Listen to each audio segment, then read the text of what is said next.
जी अस्सलाम वालेकुम जी वालेकुम सलाम। भाईजान अदरक तुसी किन्ने दी लई मैं पा भाईजान 250 दी पाई आ। अदरक विखाओ जरा चाहिदी सी ए पाइया अदरक लई जी 250 रुपए किलो चाहिदी सी ना 1000 रुपया किलो 250 दी पा है। ठीक हो गया मैं तो अफोर्ड कर सकना मैं ले सकना मैं तो ले ली ठीक हो लेकिन गरीब जेडे लोग ने या किस तरह ले सकते 250 दी जेड़ा बेचारा मजदूर है जिंदी 700-800 रुपया दिहाड़ी है वो किस तरह अदरक ले सकता।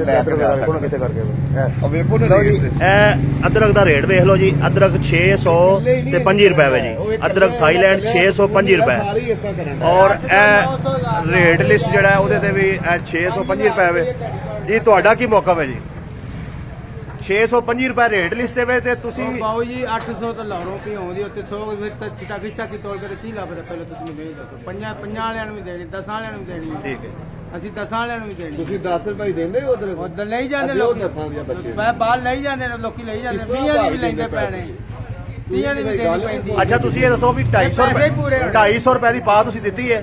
ਹਾਂਜੀ ਦਿੱਤੀ ਹੈ। ਠੀਕ ਹੈ। ਮੈਨੂੰ ਇਤਰਾਜ਼ ਨਹੀਂ ਯਾਰ।